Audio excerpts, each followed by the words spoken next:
فرش التراب يضمني وهو غطاء۔ اب میں ایک موضوع لے رہا ہوں، یہ جو قربانی کا مسئلہ ہے، اس کے بارے میں ایک زمانے میں تو بہت منکرین حدیث کی طرف سے اس کے خلاف بڑی جو ہے ایک مہم چلی تھی کہ ختم کیا جائے اس کو، یہ خام خواہ جو ہے خرچ ہوتا ہے بہت بڑا اور ضائع ہوتا ہے گوشت، اتنے بڑے پیمانے پر گوشت ہوتا ہے کھایا نہیں جاتا۔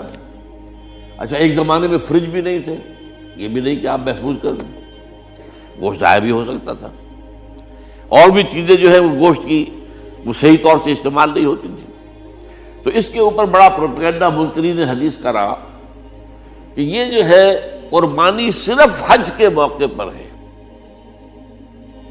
میں اس کی نفی کے لیے آج آپ کو بتا رہا ہوں کہ سورہ حج کے اندر جو دو رکوع ہیں، ایک چوتھا ایک پانچواں، چوتھے رکوع میں بھی قربانی کا ذکر ہے، پانچویں میں بھی قربانی کا ذکر ہے۔ یہ ایک دم جو ہے ایک جگہ پر جو دو طرح کی قربانیوں کا ذکر ہو رہا ہے، یہ کیوں ہو رہا ہے؟ چوتھے رکوع میں وہ مناسک حج کے ساتھ اس کا ذکر ہے، وہاں جو فرمایا گیا لِيَشْهَدُوا مَنَافِعَ لَهُمْ وَيَذْكُرُوا اسْمَ اللَّهِ عَلَى مَا رَزَقَهُم مِّن بَهِيمَةِ الْأَنْعَامِ فِي أَيَّامٍ مَّعْلُومَاتٍ عَلَى مَا رَزَقَهُم مِّن بَهِيمَةِ الْأَنْعَامِ فَكُلُوا مِنْهَا وَأَطْعِمُوا الْبَائِسَ الْفَقِيرَ۔ وہاں پہ قربانیاں دو، پھر اللہ کا نام لو ان جانوروں پر جو اللہ نے تمہیں عطا کیے ہیں، ان جو معین دنوں کے اندر دو، فی ایام معلومات، اور پھر اس میں سے خود بھی کھاؤ، اور جو ہے جو جیسے صدقہ کا گوشت ہوتا ہے وہ نہیں ہے، وہ قربانی کا گوشت ہے، اس میں سے آپ خود بھی کھائیں اور غرباء کو کھلائیں، غریبوں کو دیں، مساکین کو دیں۔ تو پورا حکم آ چکا ہے چوتھے رکوع کے اندر۔ پانچواں رکوع پورا کا پورا جو ہے وہ عید الاضحیٰ پر ہے میرے نزدیک۔ یہی حکمت صوم کے بارے میں ہے کہ وہاں جب ایک حکم تکرار کر کے آیا کہ پہلے فرما دیا گیا فَمَنْ كَانَ مِنْكُمْ مَرِيضًا أَوْ عَلَىٰ سَفَرٍ فَعِدَّةٌ مِّنْ أَيَّامٍ أُخَرَ، اگر بیمار ہو کوئی اور یہ یا کہ سفر پر ہو تو وہ تعداد دوسرے دنوں میں پوری کرے۔ پھر کیا وجہ دوبارہ آ رہا ہے؟ شہر رمضان الذی انزل فیہ القرآن ھدی للناس وبینات من الھدی والفرقان فمن شہد منکم الشہر فلیصمہ ومن کان مریضا او علی سفر فعدۃ من ایام اخر۔ کیوں؟ یہ تو ادبی اعتبار سے یہ کلام کا عیب شمار ہوتا ہے، تکرار بلا کسی سبب کے، نہیں سبب کے بغیر نہیں ہے۔ وہاں کیا تھا؟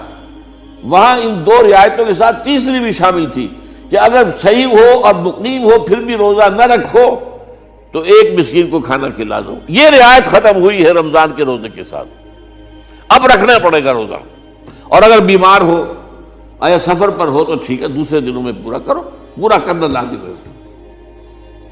تو یہ چیز جو ہے یہ در حقیقت کسی وجہ سے ہوتی ہے۔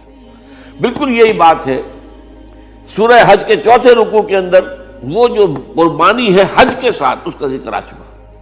اب سنیے یہ جو آ رہا ہے، فرمایا وَلِكُلِّ أُمَّةٍ جَعَلْنَا مَنسَكًا، ہر امت پر ہم نے ایک جو ہے قربانی کا معاملہ نازل وہ جو ہے فرض کیا ہے۔ میں نے چونکہ آج شروع میں کہا تھا کہ صوم اور حج میں کچھ مشابہتیں ہیں۔ دیکھیے صوم کا حکم بھی آیا تھا تو کس طور سے آیا تھا؟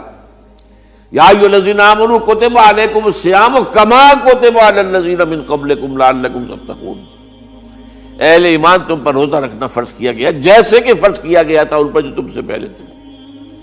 یہاں پر اسی حوالے سے بات ہو رہی ہے کہ اے مسلمانوں یہ قربانی صرف تم پر فرض نہیں کی جا رہی، یہ تو ہر امت پر، ہر نبی ہر رسول کی امت۔ وَلِكُلِّ أُمَّةٍ جَعَلْنَا مَنسَكًا لِيَذْكُرُوا اسْمَ اللَّهِ عَلَيْهَا، تاکہ وہ نام لیں اللہ کا، عَلَىٰ مَا رَزَقَهُم مِّن بَهِیمَةِ الْأَنْعَامِ، جو کچھ اللہ تعالیٰ نے انہیں رزق دیا ہے۔ یہ چوپائے جو ہیں حیوانات قسم کے، ان پر اللہ کا نام لے کر چھری پھیری جائے، اللہ کے نام سے ان کو ذبح کیا جائے۔ فَإِلَٰهُكُمْ إِلَٰهٌ وَاحِدٌ فَلَهُ أَسْلِمُوا، تو یہ جان لو کہ اس قربانی کی اصل روح کیا ہے؟ وہ یہ ہے کہ اللہ تمہارا ایک الہ ہے، اسی کے سامنے تمہیں سر جھکانا ہے۔ یہ روح تقویٰ اگر نہیں ہوگی تو یہ قربانی بے معنی ہو جائے گی۔ نماز و روزہ و قربانی و حج یہ سب باقی ہیں، تو باقی نہیں ہے۔ جب اللہ تعالیٰ کے ساتھ تعلق نہیں ہے تو یہ ساری چیزیں ریچولز بن جائیں گی۔ اب یہ بھی ہوتا ہے، 20 25 ہزار کے بکرے جو ہیں وہ لوگ لیتے ہیں، پھر ان کو گھماتے ہیں، پھراتے ہیں، ان کے اوپر ریشمی چادریں چڑھاتے ہیں، ان کو جو ہے وہ مہندی لگا کر، بہرحال وہ چیزیں جو ہیں یہ اظہار اس طرح کا یہ تو پسندیدہ نہیں ہے۔ تو یہ تو لوگوں کو دکھانے کی بات ہے اور اپنے پیسے کی جو ہے اپنی دولت کے اظہار کا ایک ذریعہ ہے، لیکن یہ کہ بہرحال قربانی انسان کرے اور یہ کہ اس کے اندر روح جو ہے تقویٰ کی وہ موجود ہوگی۔ فَإِلَٰهُكُمْ إِلَٰهٌ وَاحِدٌ فَلَهُ أَسْلِمُوا وَبَشِّرِ الْمُخْبِتِينَ، اور اے نبی ان لوگوں کو بشارت دے دیجئے کہ جو اللہ کے سامنے جھکے رہتے ہیں، خشوع اور خضوع کی شکل اختیار کرتے ہیں۔ الَّذِينَ إِذَا ذُكِرَ اللَّهُ وَجِلَتْ قُلُوبُهُمْ، وہ لوگ کہ جب اللہ کا نام لیا جائے تو ان کے دل لرز اٹھتے ہیں۔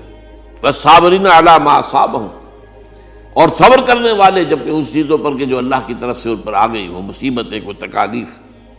والمقیم الصلاۃ، اور نماز کو قائم کرنے والے۔ ومما رزقناہم ينفقون، اور جو کچھ ہم نے انہیں دیا ہے اس میں سے خرچ کرنے والے۔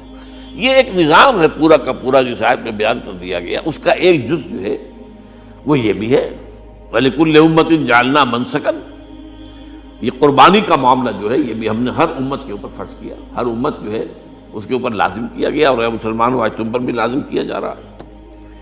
وَالْبُدْنَ جَعَلْنَاهَا لَكُم مِّن شَعَائِرِ اللَّهِ، اور یہ جو قربانی کے اونٹ ہیں، یہ خاص طور پر چونکہ عرب میں تو اونٹ کی قربانی ہوتی تھی، دوسرے جانور تو وہاں کم ہوتے ہیں، اور بہرحال ان کی قیمتی متاع بھی اونٹ ہے۔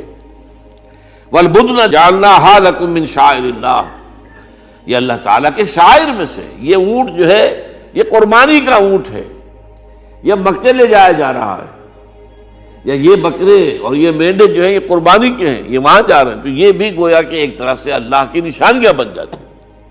ان کے حوالے سے اللہ تعالیٰ کا ایک تصور اور اللہ تعالیٰ کے ساتھ ایک ذہنی رشتہ قائم ہوتا ہے۔ لیکن فیہا خیر، تمہارے لیے اس میں خیر ہے، بھلائی ہے۔ چنانچہ جب وہ جاتے تھے حج کے لیے تو جو بھی ان کے ساتھ دودھ دینے والا جانور ہے، قربانی کی نیت ہے لیکن دودھ جو ہے اس کا استعمال کر سکتے ہیں درمیان میں، اور بھی کوئی اگر ان کی کوئی چیزوں سے فائدہ اٹھانا ہو، لکم فیہا خیر۔ فاذکروا اسم اللہ علیہا، تو اب ان کا اللہ کا نام لو اس کے اوپر، صواف، صفیں باندھ کر وہ اونٹ کھڑے ہوتے ہیں اور ان کو نحر کیا جاتا ہے۔ آپ کو معلوم ہے ذبح نہیں ہوتا اونٹ، اتنا بڑا جانور ہے، گردن کتنی موٹی ہے، اس کا ذبح کرنا بڑا مشکل ہے۔ نہر کہتے ہیں اس کو۔